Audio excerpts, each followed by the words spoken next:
于墨，放下武器，束手就擒，否则我就立刻毁了此箱。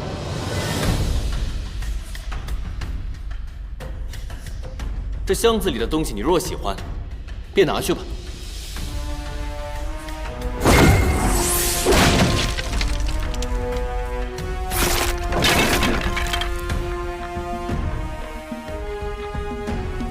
把人带上来！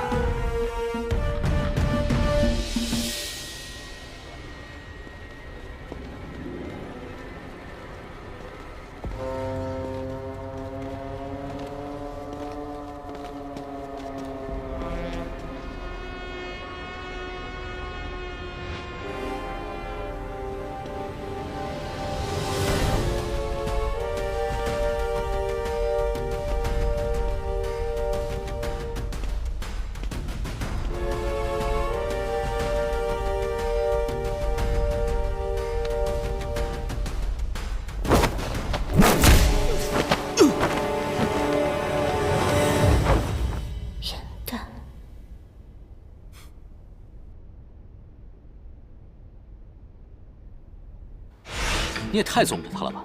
刀剑无眼，若是有什么意外的话，他哪里是敖玄的对手？这气色风险如此之大，你们居然还瞒着我！哎呀，你又不是不知道他是什么样的性格，你若不依他，说不定突然之间溜到婚宴现场，搞出什么自由发挥，那不是更危险？无论如何，这人头放在木箱里不行。好吧，好吧，荆轲刺秦不演也行，那就换一出，狸猫换太子如何？昭兰公主，我是云梦的朋友颜淡，快把衣服脱了。昭兰呢？把昭兰给我交出来，不然我现在就杀了你！哼，真是癞蛤蟆想吃天鹅肉啊！公主我已经让人送回南海了，她如今已经是我们野兰山山主夫人了。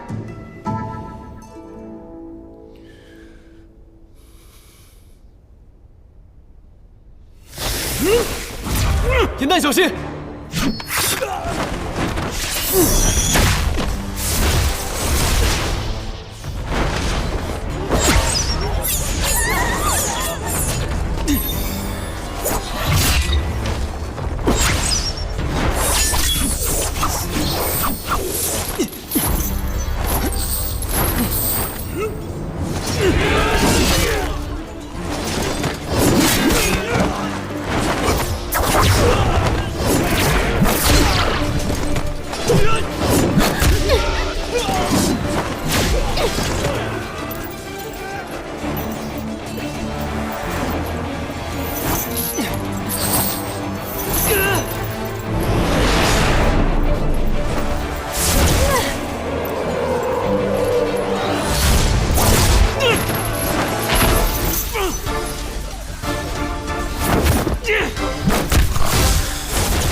敖轩，你暴力自摧，欺压四海百姓，我本不愿伤你。你若让出王位，我绝不会杀你，也会善待你的手下。敖轩，收手吧。昔日不过是我池中陪衬的臭鱼烂虾，今朝竟敢觊觎尊位，游说三海谋逆，要我认输？你做梦！圣德。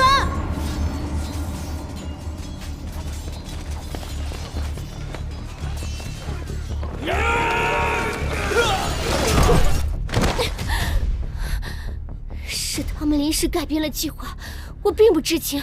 于墨竟有青离帝君应渊帮忙，你为何从未提及？我只是一个普通术士，什么帝君，我不知道。你当我是傻子不成？那日你一走，我就派人调查了你的底细。你是妙法阁前任掌事银灯，你最好祈祷自己对他们而言足够重要，我便以你为人质换回招揽，否则我便让你见识到愚弄本王是什么代价。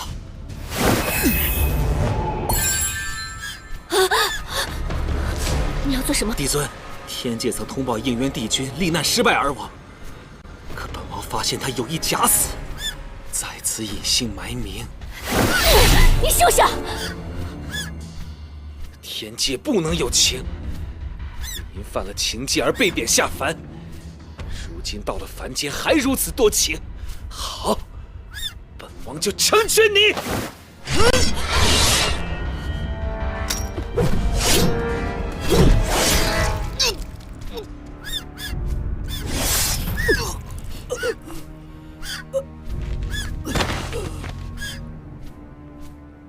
我上世欺凌时，便为帝君照明去暗，相守万年。我自当忠心于他，护他周全。在天界如是，在凡间更是如此。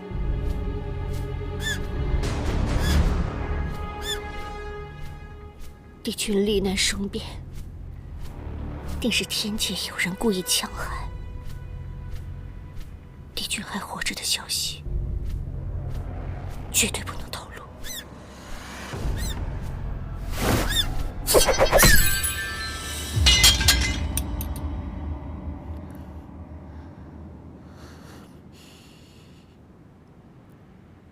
圣德，圣德，你还好吗？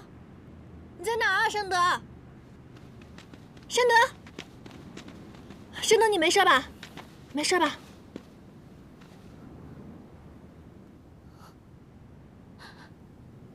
傲轩，他想用我换回招揽，我百般不肯，他便要杀我。抵挡之前，我想到唐公子刚消了他的逆鳞，我就趁他不备，揉碎魂弓杀了他。没事没事，他死有余辜，别自责了。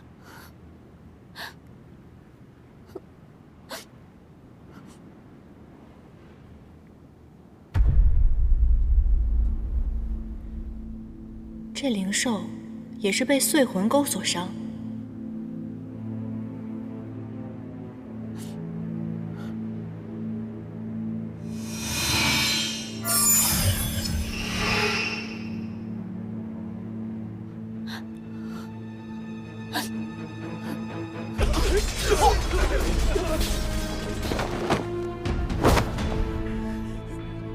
敖轩已死，你们莫要再做无谓的抵抗了。敖轩残暴欲下，四海怨声载道。既然他并非明君，你们何苦还为他卖命？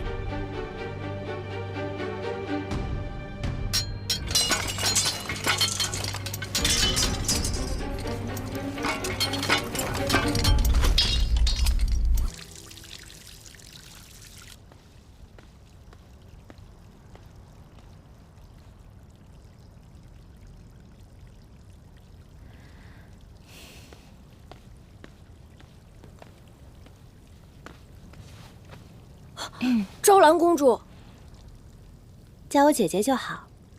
你今天怎么没有去练习功法？一个人躲在这儿闷闷不乐的。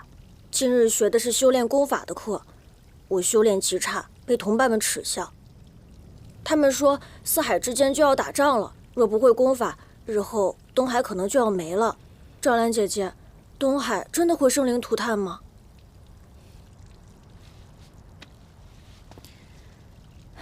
姐姐向你保证，三海不会攻打东海。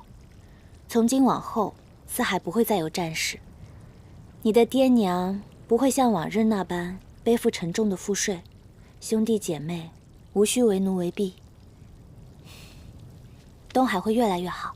我还听说姐姐会成为新的四海龙尊，是吗？你说的没错。云墨哥哥，你昭兰姐姐一定会成为一个仁慈、博爱的龙尊，我保证。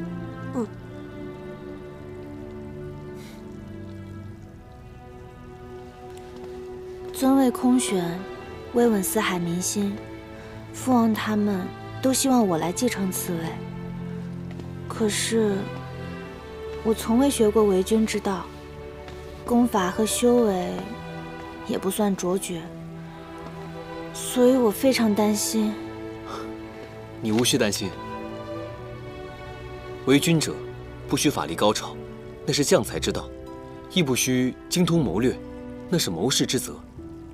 你身上有一个最好的品质，就是善良慈爱，这是作为君主最需要的品质。可是我觉得，你比我更适合。你错了，有一点，我远不如你。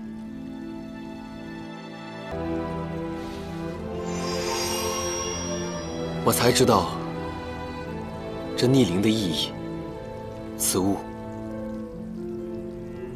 我不可收。这送出去的东西，怎会有收回的道理？除非你答应我一件事。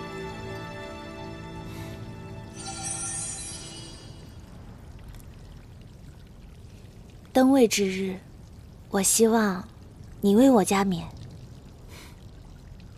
我只不过是野兰山的一个妖怪头子罢了，有什么资格为四海龙尊加冕？你有，因为你是昭兰最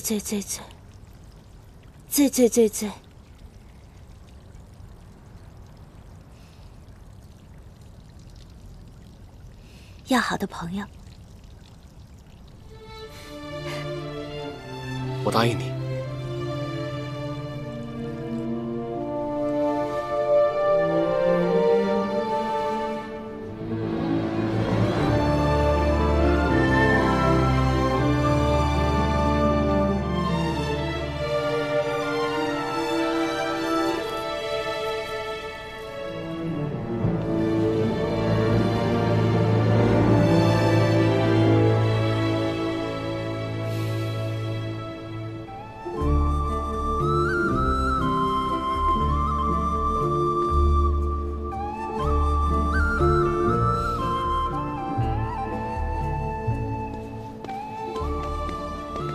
殿下可比那日心不甘情不愿的新娘妆美丽多了。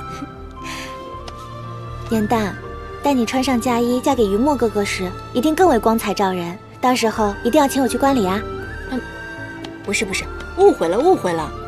我虽然名义上是云墨的姬妾，但是我们私下约定好了，我就是他忠心耿耿的跟班。他真正喜欢的另有其人，不过不能如愿而已。你千万别误会。他未将真心告诉你，只是因为太看重你了，生怕把你给吓跑了。世间疾苦是痴情，他这般受苦，无非是想让你永远无忧无虑，快活自在。你在说什么呀？我怎么听不懂啊？咱俩说的是一个云墨吗？就他平时那样，还苦情还委屈啊？殿下，吉时已到。颜淡恭贺四海龙尊。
敖宣不忍，四海废之，此乃民心所向。然一日万机不可久旷。青龙族第48代嫡女昭兰，系出高红，养于天宫，师承正统，秉性端慈，堪负重托。以仅始于城瑶，寻武圣之业，身体无异。今册为四海之主，继任龙尊，布告天下，贤使闻之，钦此。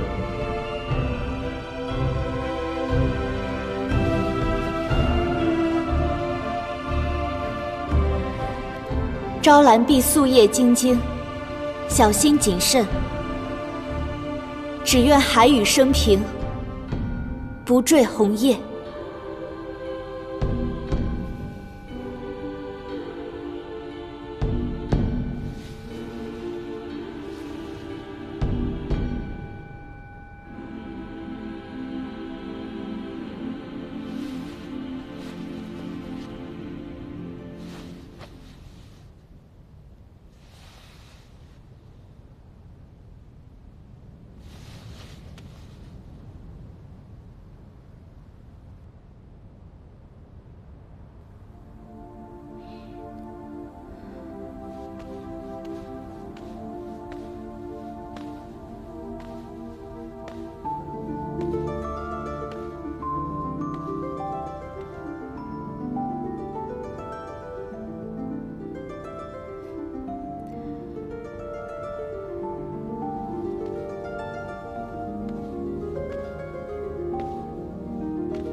水足永昌，风雨顺意。云墨哥哥，和你相识一场，能有此刻，昭兰别无奢求了。如今四海太平，你成为一方之主，我们也要马上启程离开了。日后若能相见，仍以挚友相称。愿你在以后的日子，早日找到视你若珍宝之人。但你们一切都如常所愿，一定记得来东海做客。当然要来，我也要一起来。赵兰，你们东海百姓可爱吃瓜？我这儿有很多鲜瓜种子，品种齐全，任君选择。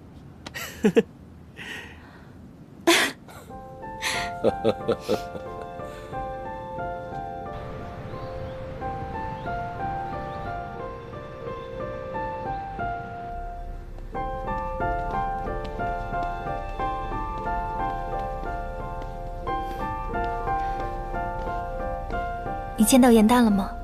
他还好吗？他很好，他现在和于墨在一起，忘却了前尘往事，比从前更快乐自由。他要做3届画本第1大家的梦想，如今也一应贯之，拿着册子在凡间游历，收集素材。这正合了他当年想要下界游玩的心愿，挺好的。你这般牵挂他，何不下界亲自看看他，好让自己安心呢？纵然他忘了前尘往事，可过去的种种，我一刻都未曾忘记。我没有脸再面对他，我是他姐姐，却没有保护好他。当年没做到的，如今也没有机会再做了。都过去了。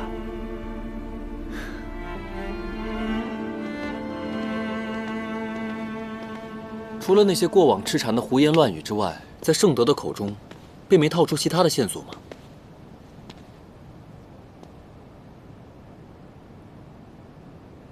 李晨开启的法诀，他必然知晓，否则安都王怎么会带一个普通的浮尘进入宫中，而且视若珍宝一般的对待？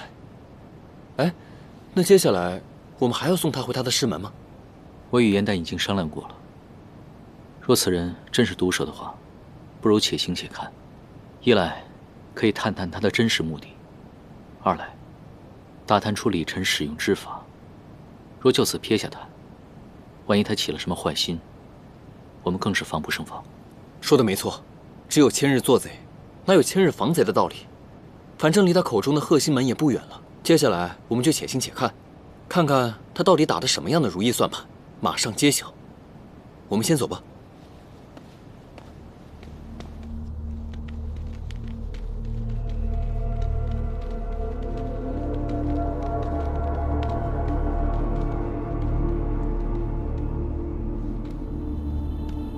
过了这个林子，便是我之前修炼术法的贺心门了。这几日相处，因为这样那样的误会，让两位公子对我心生芥蒂。等到了师门，我一定一一细说。毕竟，相识是缘，哪怕别后再无机会重逢，圣德也委实不希望诸位因此误解厌恶于我。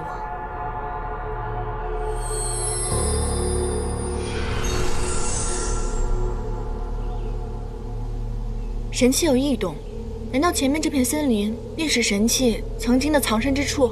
正是，昔日我正是在此林中意外拾得此神器的。李晨与此地有感应，当属正常。此地树林甚密，地势甚广，既然圣德姑娘对此地熟门熟路，不如由你在前面带路，我与严旦殿后，这样以防野兽突袭嘛。这是自然。之前我日日来这儿砍柴挑水，无比熟悉。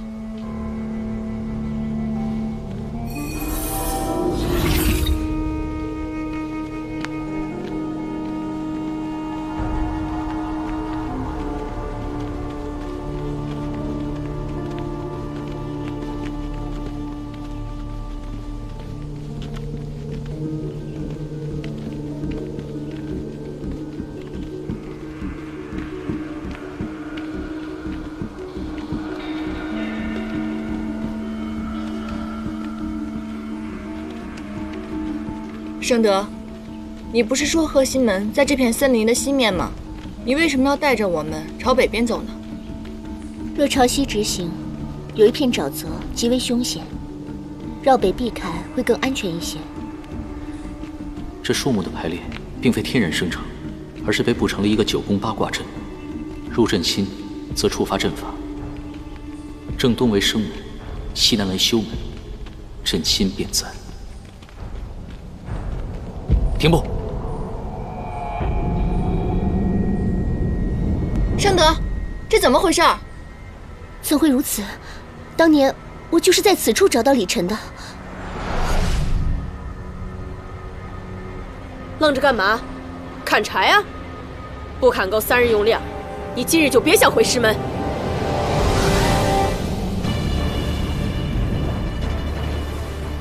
这是魔族魂魄所化的八卦阵。对了，小寒精，愣着干嘛？赶紧干活啊！气旋6腑，燃会双万。圣德，你这使的什么妖法？去！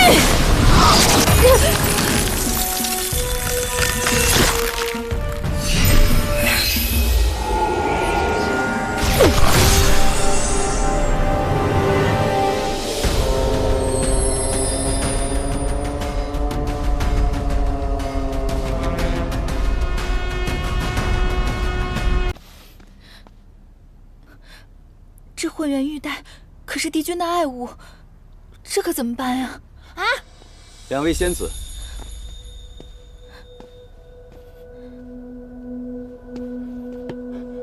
这腰带伴了帝君2000年了，你们竟然如此不小心！是谁摔坏的？仙师长，仙师长，我是玄心崖的颜淡，此物是我摔坏的，跟芷溪无关。你低阶仙士擅闯此地，摔坏帝君之物，必须跟我回隐虚天宫领罪。这玉带虽然不是副长室砸的，但毕竟是副长室看管不严所致。帝君和妙法阁的总长室那边，我也不好隐瞒。此事我一人做事一人当，请勿责怪姐姐。此事还要看帝君如何处置。走吧。颜淡。放心吧，姐姐，没事的。晚上等我来取仙晶筑基哦。等我。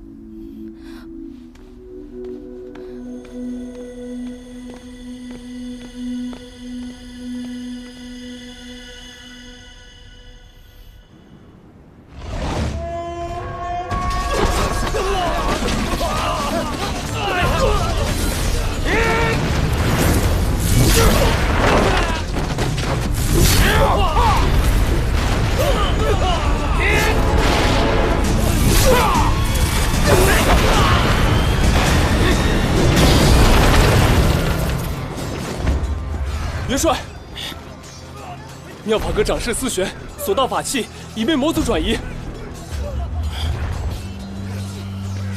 你速去找应渊帝君，让他务必拦截住丢失的法器，否则此战难以平息。是。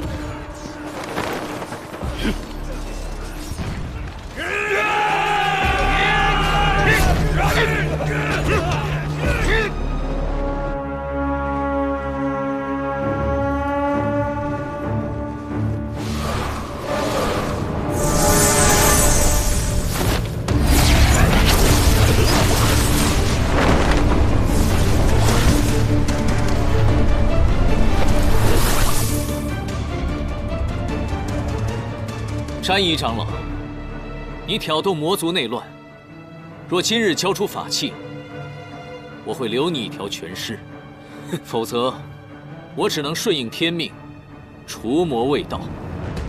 这9重天最强的法器都在我手上，休想让我束手就擒！解阵，诛杀帝君！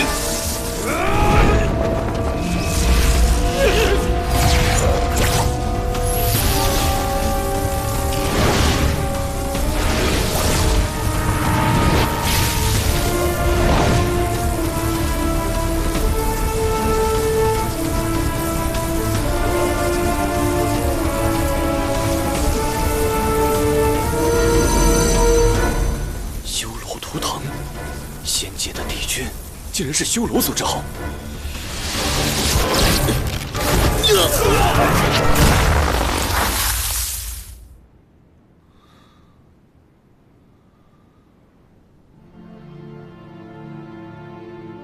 我想你的身世，今日也该告诉你了。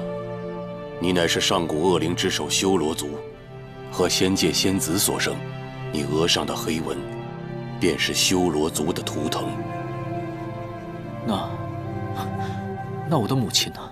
当年你的母亲被你父亲蛊惑，她在生下你之后才知道，原来被利用了。于是她选择了以身殉道，和你的父亲同归于尽。在临终之前，她把你交给了我。应渊，你本不该存在于这个世上，但当时你太年幼了，吾不忍杀你，于是抹去你额上的黑纹，亲自抚养你，教化你。但是应渊，你要记住，你修罗族的身份绝不可暴露。如果在仙界有人知道你是修罗族的后代，必会杀之而后快。所以你是仙灵之后，无父无母，记住了吗？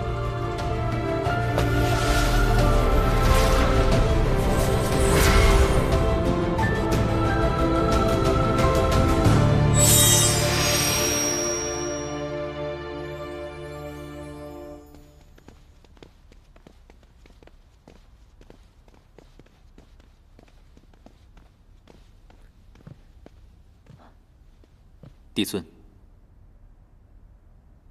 如今魔族内乱已平，被盗法器尽数追回，已录入了妙法阁。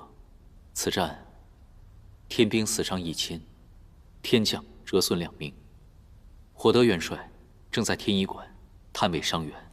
这100年来，魔界内乱不断，每每累积仙界出手，方可平息。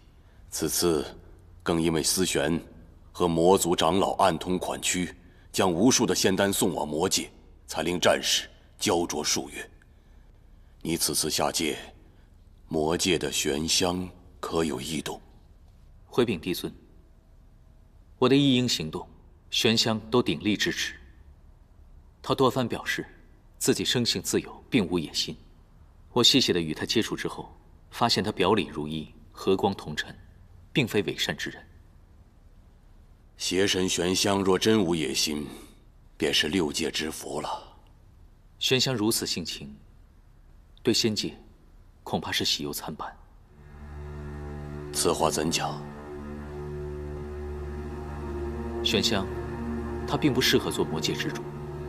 他不喜欢权势，任由长老争权引发内乱。如今魔族看似内耗，但分久必合。若有一方逐渐强大的话，魔尊之位难保不会易主。到时候大战在所难免，还请帝尊做好防备才是。明日起，天机阁天兵处停止一切修牧，皆由你来指挥，绝不能让魔界有可乘之机。是。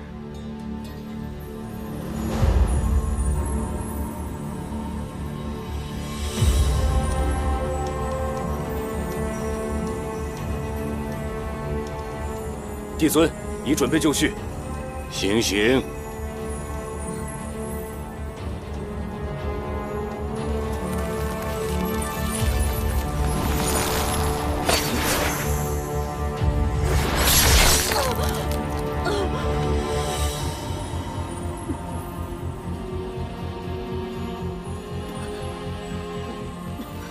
看见了吧，一个有锦绣仙途的仙官长士。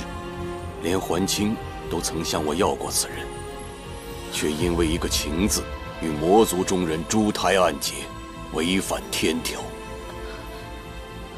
受情罚者，若不认错，至死方歇。帝尊，思玄执手数千年，一时被蒙蔽。帝尊，可否饶恕他这次？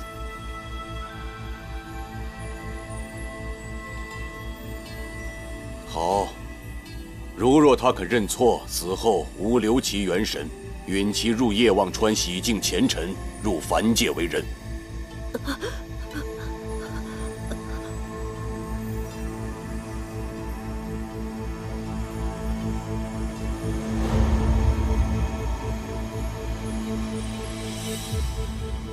思玄，詹姨长老已死，你还有悔过的机会。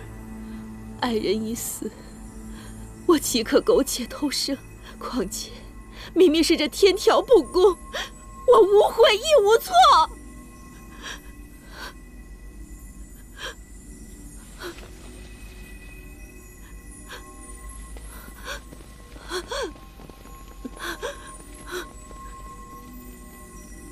思玄，你因为情爱失志忘义，还在这信口雌黄，说什么天道无情，你知道吗？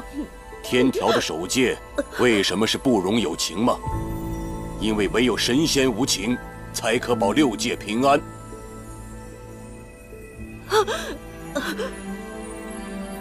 应元君，看见了吧？一个情字，一旦踏错，便是万劫不复。长士有情，便死伤千万；而如果帝君有情呢？那将是6界的浩劫，没有人可以幸免。你知道，现在6界为什么可以暂时相安无事吗？那是因为妖魔冥3界暗流涌动，所有的逆贼正在等待一个机会，在等待你。暴露弱点。怎么，动恻隐之心了？你今日的不忍，只会生出怯懦；而如果他日6界大难，你又如何面对呀？帝君，请你即刻杀了我吧！这9重天，我是一刻也待不下去了。你为詹姨受6界之苦，牺牲一切，而那人在死之前从未询问过你的安危，值得吗？值不值得？帝君日后便知。我不会有那一日。请由心生，帝君，难道就无心吗？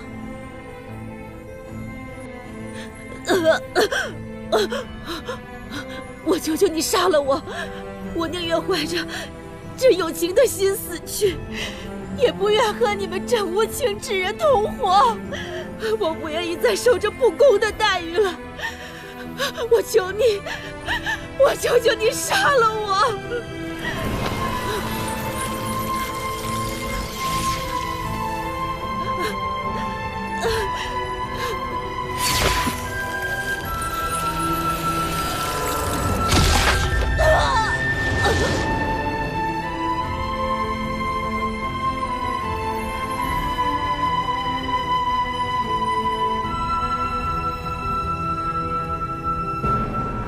情法不可违逆，我能做到的，就是保下你的一丝元神。愿你能渡过忘川，重新开始，做个普普通通的凡人，可以爱，可以为了自己而活。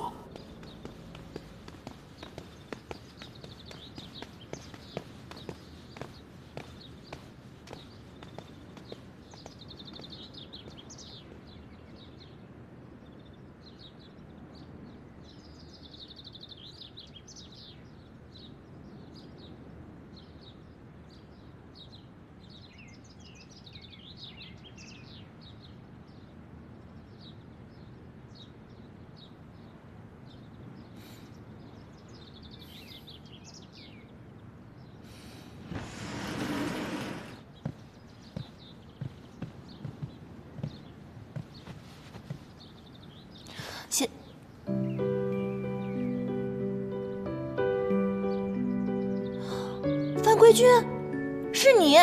颜淡，休得无礼！本君先好，清离应渊帝君。帝君与范归君是同一人。小仙鲁莽，不小心弄坏了帝君的衣物，还望帝君惩罚。玄仙崖的仙士怎会接触到此物？哦，对了，你的姐姐芷溪是在妙法阁任职。是小仙去拜访姐姐的时候，不小心弄坏了您的玉带，跟姐姐毫无关系，是小仙一人所为，还望帝君明察。损坏腰带没有什么大事，起来回话。多谢帝君。帝君果然大人有大量，小仙日后一定会多多。我说了没有什么大错，但并不代表不罚你。青云，在。偏殿是不是还缺打扫的人手？是。颜淡损坏玉器，性情顽劣，罚其入偃虚天宫侍奉，亲自缝补混元玉带，直到本君满意为止。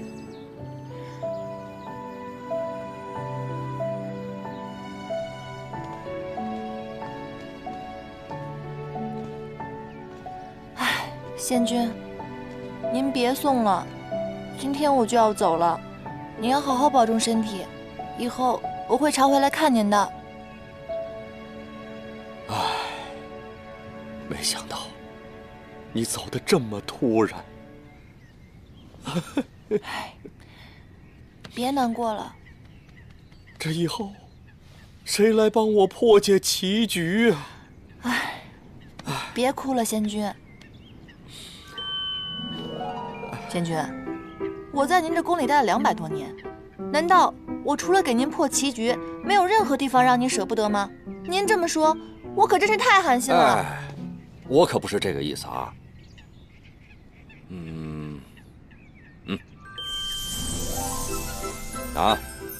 这袋法器，就当是分别时我赠送你的礼物了啊。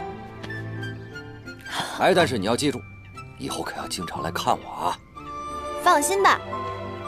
仙君，这个法器沉甸甸的，我此刻终于感受到您对我不舍的心情了。这样吧，在临走前，我再帮您破一局棋，怎么样？好啊，好啊，来。我突然想到了，我知道翻规的那个小人是谁了。是谁啊？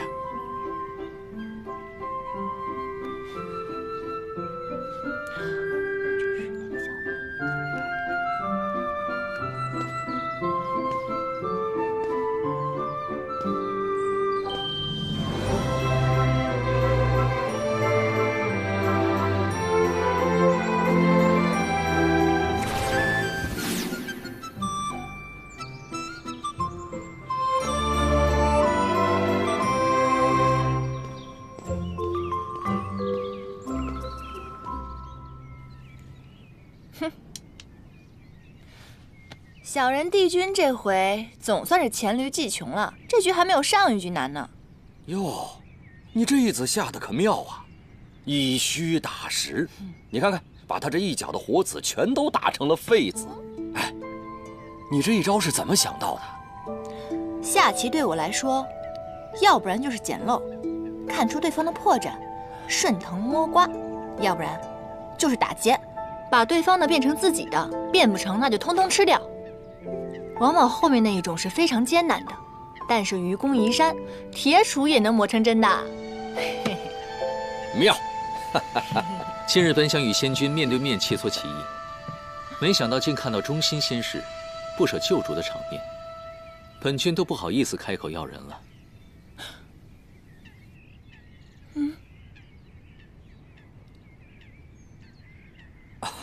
应元君，你什么时候来的？小人帝君那句我就到了。看你们如此专注，我也不好出声打扰。你好歹堂堂的上神，你这样如此偷听别人的墙角，这样不太好吧？本君上梁不正下梁歪，影响的仙君一起作弊，真是惭愧。应元君，你说笑了，你一定是看我破解棋局呢特别的辛苦，所以呢你就一次一次的降低难度，故意放水，是吧？刚才只是说笑。颜淡呀，去了偃虚天宫之后呢，由你亲自教导，我想他的棋艺和仙法一定会更上一层楼的。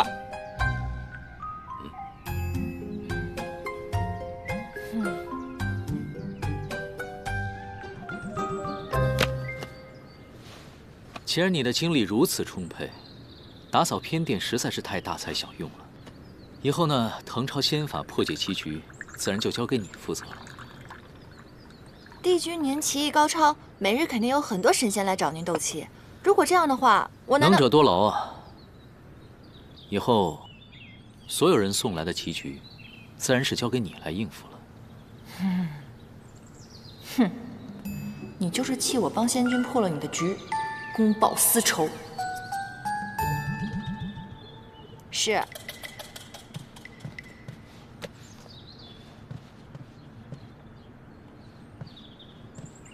还有，混元玉带尽快补好，莫要让其他仙士去催，白白浪费别人的时间。是。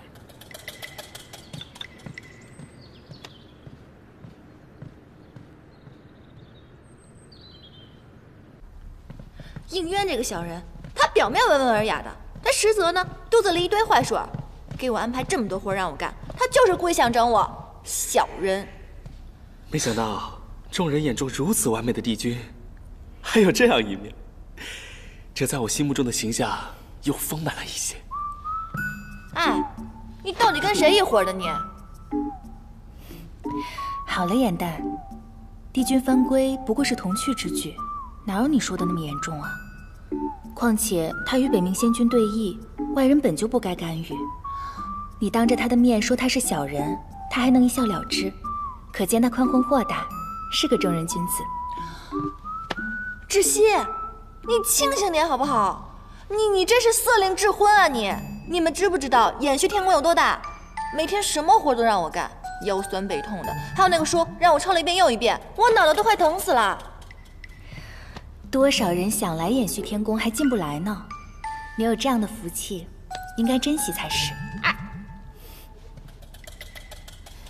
哦。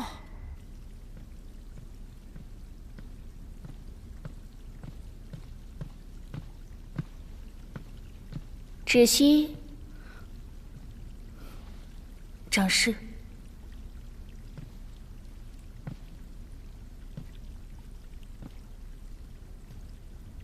耍小聪明让妹妹顶罪，你们还真是姐妹情深。可惜帝君宽和大度，让颜淡因祸得福了。不知你这个做姐姐的，心里酸不酸？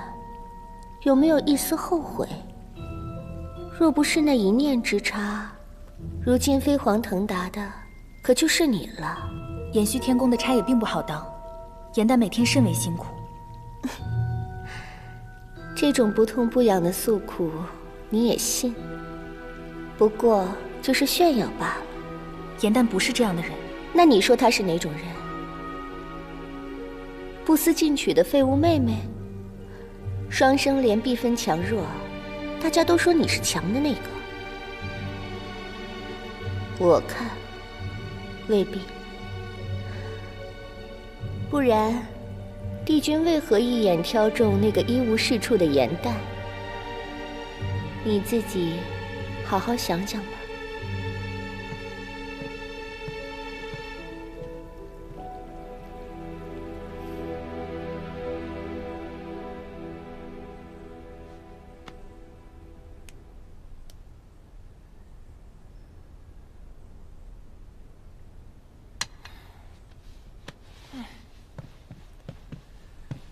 颜淡，你最近神神秘秘的，还不告诉我你写了什么？现在可以说了吧？我写这出戏的灵感，正是取自你给我推荐的那本《创世之战》。哦，上古初期，混沌初开，修罗族以神器无双镜打开了摩天结界，掀起大战。帝尊携4大帝君救众生于水火，辟四海，创6界，这才有了如今的太平盛世。你写了这么一出拍马屁的大戏，实在是太鸡贼了。我如果只写大战，那所有的神仙都能看出来我在拍马屁，我才没有那么蠢呢。再说了，光写战争只会流于枯燥，根本没有那么好看。那你到底写了什么啊？我呢，以战争作为背景，从一位已灭族的上古彝族的视角作为切入，以小见大，以弱趁强。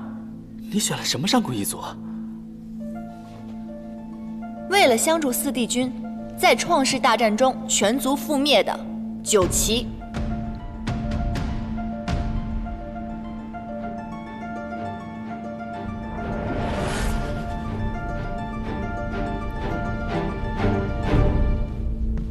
你竟然翻出了九岐？正是，他曾被誉为6界当中最强悍的水族，上天为龙，入海为鱼，百毒不侵，水火不灭。可就这么厉害的种族，却在这些年的和平当中被人们逐渐遗忘了。如今除了我们，谁还能想到当年惨死的九岐呢？你是不是想到了自己，觉得同病相怜了？唉，4叶汉淡一族最起码还残留了我和姐姐，可是九岐连个血脉都没有留下来，实在是太可惜了。传说九岐虽然善战，但却生来欲望浅薄，在每化人之前都会经历命悬一线的紧要关卡，没渡过呢，就会灵力散尽而亡；渡过了，便是浴火重生。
阿晨，你所占之地，除妖冥两族之要隘，恐有腹背受敌之嫌，定要小心。我会的。妖冥两族尚好对付，而你，风翼，平定了生死场，速速来找我。这是自然。我们不如打赌，谁先结束战役，我们孩儿的名字就由谁来取，可好？好。希望孩子诞生前，我们便可团聚。这么多年了，竟还有人记得我们九旗一族。停！哎呀，不对，你是九旗族赫赫有名的女将军，哪怕面对生死离别，你的眼神必须是坚毅的，你要压制住内心的不舍，明白吗？还有你，并不知道这一别将是永别，所以你的表情不能太过于悲怆，并且你要相信眼前这个人一定会得胜归来的。这样吧，大家再来一遍好不好？元旦，时间不早了，今夜就先排到这里吧。明天一早大家还要起早侍奉呢。哦，那今日要不然先这样，你们回去好好研究一下，散了吧。走。哎，这儿的长师收了我们送的法器，没说什么吧？没有，帝尊重武亲闻，这个戏台子也荒废了很久，长师还乐不得我们用呢。那就好。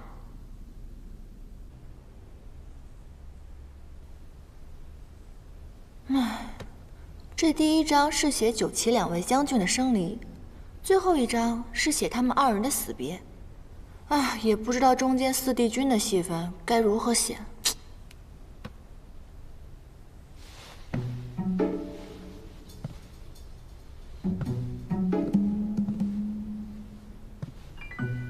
好呀，陆明，竟然想吓唬我！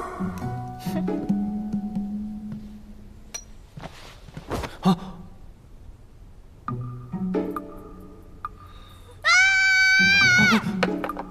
哇！我的骑马！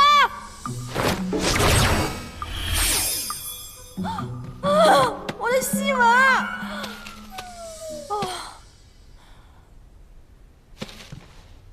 兄台，你哪位啊？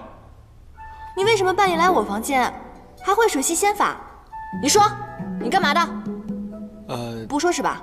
好，你不说的话，我现在喊天兵抓你了。天！我呢，只是一个刚刚偷偷化成人身的一个黑羽小仙而已。啊，我是无意间误打误撞的走进披香殿，看见你们正在排戏，我觉得很有趣，我又想知道后续发展的情况，就偷偷溜了进来。我只是想看看后面的戏文是怎么写的。刚化成人形就长这么大？原来是水族，怪不得能灭火。所以你刚刚说的那些，就是你帮我抢救戏文的原因喽？啊。看来你这条小黑鱼还算有良心嘛。我之前认识的那条就没有你这么有良心了。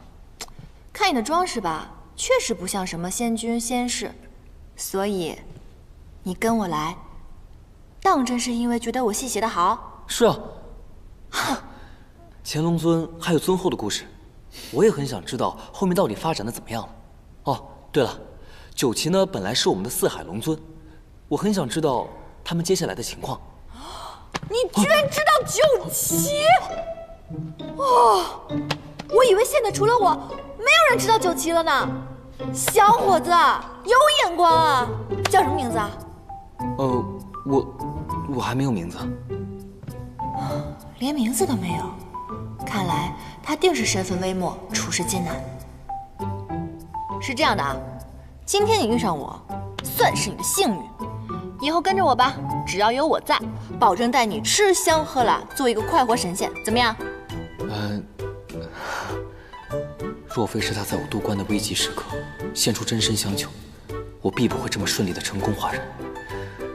既然如此，就算做个跟班也无妨了。怎么样？考虑好了吗？当真如此？当真如此啊！你不是还没有名字吗？啊，让我来帮你取一个吧，等着啊。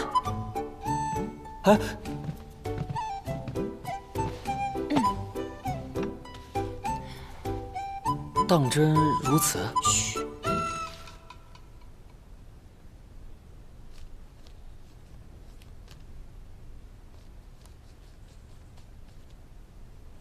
好了，这个名字竟然还不错，是吧？于墨。嗯，我明明写的是于黑土啊。啊？不是你说的吗？你刚刚从小黑鱼幻化成人形，所以我觉得黑土很适合你。不，这名字未免也太土了吧？还是于墨好听一点。你看啊，是命运让我们相遇，又是缘分让我来看错这2个字，所以我决定往后还是叫于墨吧。虽说有道理啦，可是我还是觉得黑土比较可爱朴实啊。不是，还是顺应天命吧，往后就叫于墨吧，好不好？那好吧，就叫这个名吧。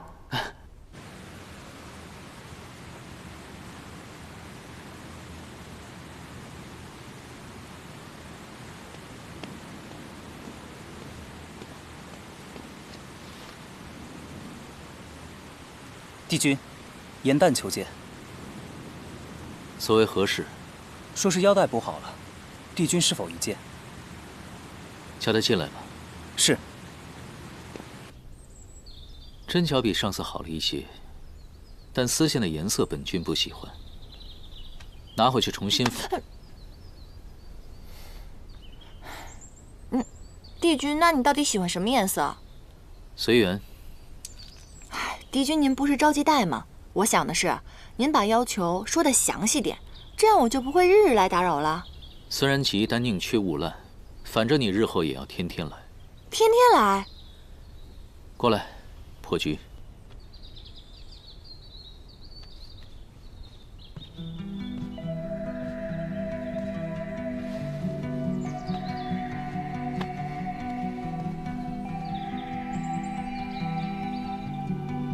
这盘棋局比帝君给仙君的那盘棋要深色奥妙很多，这是哪个宫的仙官给的？是我自己设计的，你看看，可否能解开？我试试。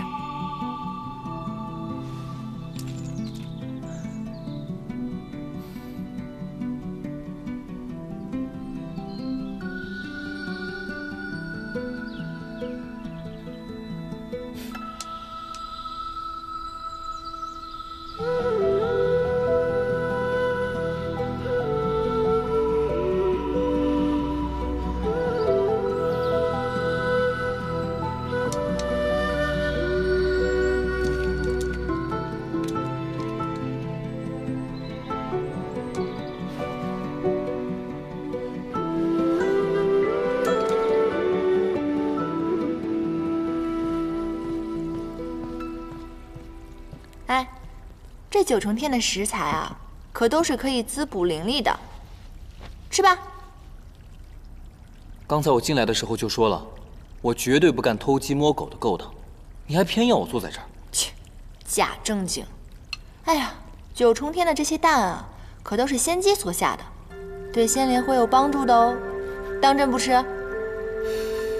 那我也不吃，我说不吃就……敬酒不吃吃罚酒。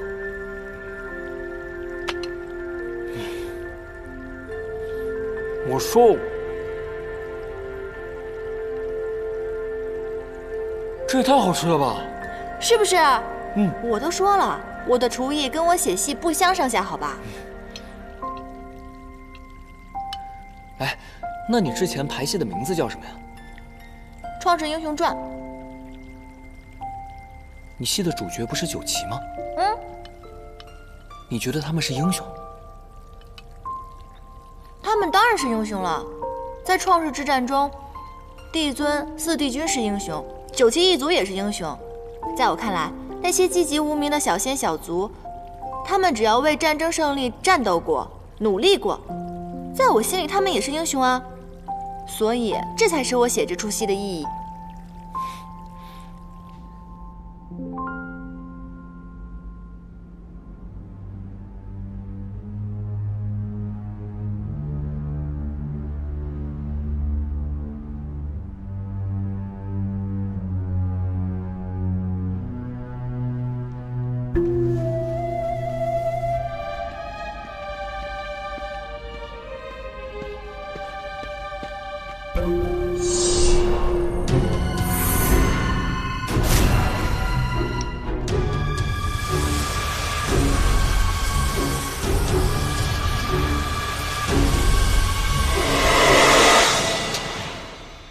真是不查不知道，一查吓一跳。原来地崖上那棵昆仑神树，竟然是创世之战后挪移过来的。神族与魔族仅是一线之隔，而且此树灵力太过强盛，四帝君肯定是觉得不宜长期种在魔族，以防以后难以控制。反正我是无法体验大战时那种惨烈了。不过那棵神树，咱们倒是可以去看看。哎，我正有此意。不可，昆仑神树是靠吸收灵力为生的，若是不小心被它捆住，几百年的修为就要废掉。况且，地崖是9重天的禁地，若是被抓住了，可是要受罚的，知道吗？快点，快点！救命啊！救命啊！二位仙友，救救我！你是哪宫的小仙官啊？你怎么被这神树给捆住了？我一时贪玩，误闯了禁地，没想到就被这棵树给缠了。可是古籍上记载，只有对此树施了灵力，它才会主动攻击。你又为何偷偷在此施法呢？我怎么知道这么多？我只是看叶子好看，想取回一片拿回去做书签罢了。小心，他骗我们。啊？你骗得了别人，骗不了我。你刚刚在撒谎，那树上有刀痕，是不是你弄的？昆仑神树的枝叶既可以制毒，又可以制成灵丹，你一定是偷偷到此的。说，你是哪个宫的仙使？说。